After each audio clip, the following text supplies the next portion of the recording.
Hello again. Hello again. We had an unexpected shutdown of the computer. This time it wasn't the cat's fault, but we're back. We're back. Hang on a second. We gotta...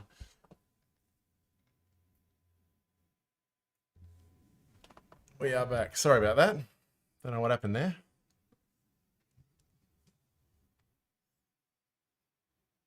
We unexpected technical issues here.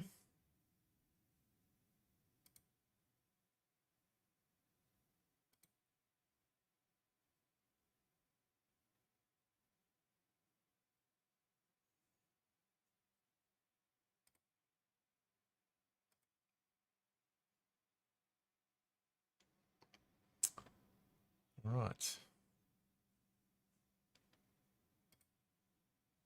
My computer needed a restart before this, and I don't know what happened there.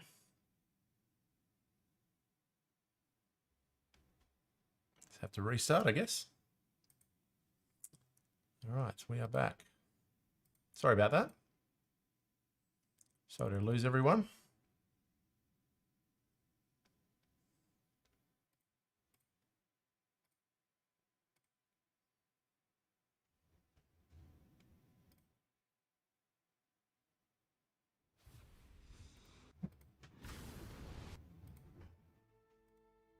Hopefully we're all still here. Sorry, unexpected shutdown there. That was unfortunate. Hopefully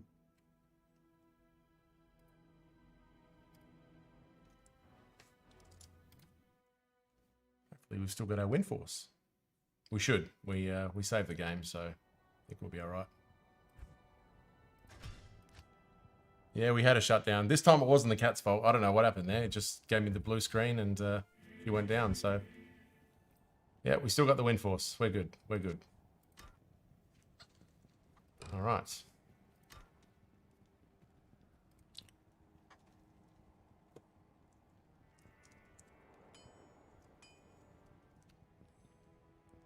Yeah, that was a bit strange. Hopefully that doesn't happen again. But yeah, we're back. We're back. Sorry about that. How to speak San Franciscan. But join us. Thank you. Calm down for God's sake.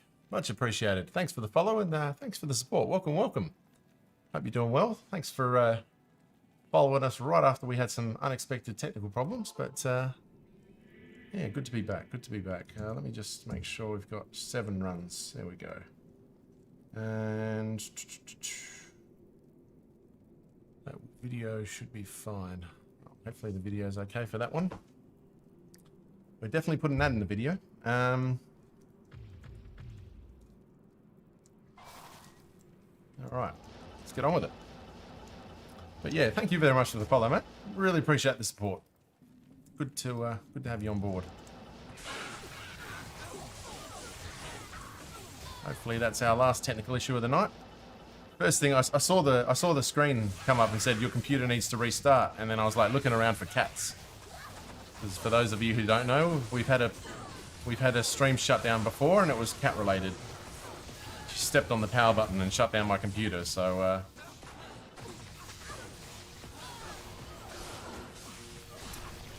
yeah, good to well, I mean, at least I knew what the problem was last time. I don't know what the problem was this time. Time to farm some pits. Yeah, whoa. Run number 6, we have our first ever win force. That is a huge find. I was sort of thinking in my head, what was going to be my first item for the video, and I was not expecting win force. And a perfect one at that. We might just have to switch back to a Bolzon at some point, just to try it out. Yeah, wow. Oh, hang on. Blood Spirit. Nah, I'm not picking that up. It's not going in the video.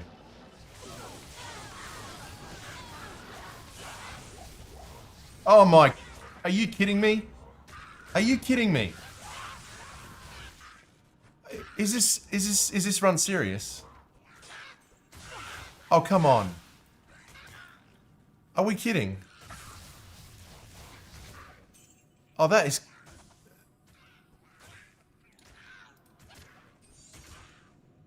This is, honestly, this is unbelievable.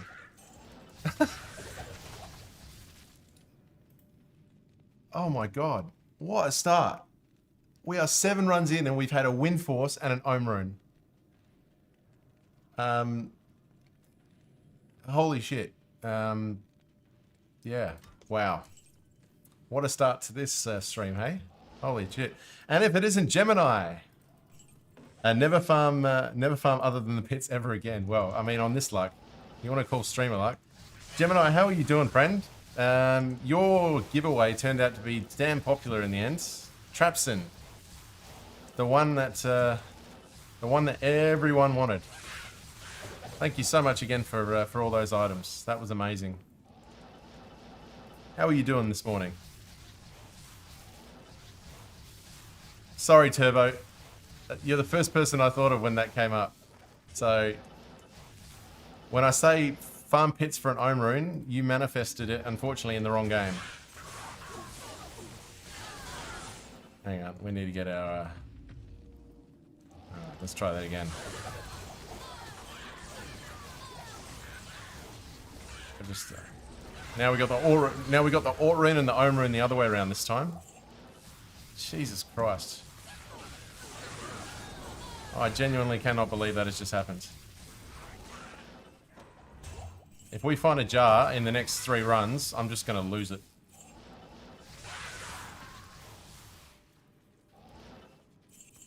That is absolutely insane. I've got to write this down, sorry. 12, 10. 1, 7, 12, 08. That's ridiculous. That is absolutely ridiculous.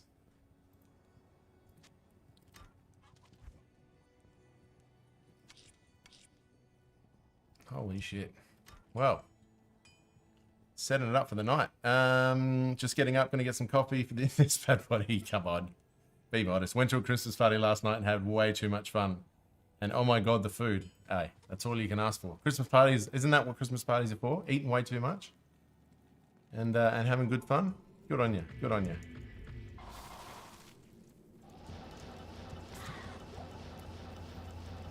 Oh, Asura, if you're in stream, here's the person responsible for the Trapson giveaway. Apparently I destroyed one of the streamers who's now obsessed with becoming a Trapson. Bro, they had bacon-covered dates. Oh my god. You just drink some water, get that salt out of you. You'll be alright. You have your figure back in no time. Bacon-covered dates. Now that's something I've got to try.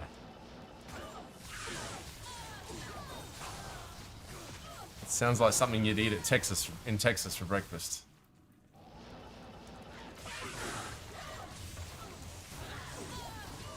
Yeah. No, Gemini was kind enough to give us a soft core ladder full Trapson build, and it was very, very popular giveaway. That's definitely the most popular giveaway I've done so far. I gave away 5 infinities that night, and none of them compared to the Trapson, so it's very worth it. Do you know the one thing, Gemini, that you didn't realize is I accidentally gave away your infinity, so I had to actually use my spare infinity, which I had for the competition. And I rolled it and gave it away, and it actually was, I think it was slightly better, but it was in a Eth Mancatcher instead of a Colossus Volge, so.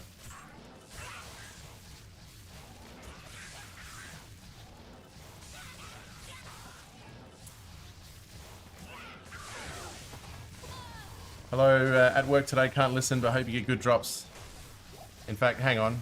Speaking of drops, where's my notepad? Hang on.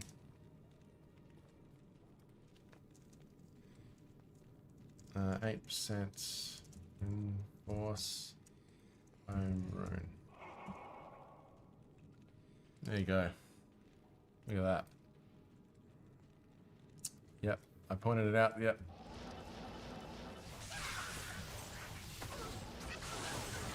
Look at that.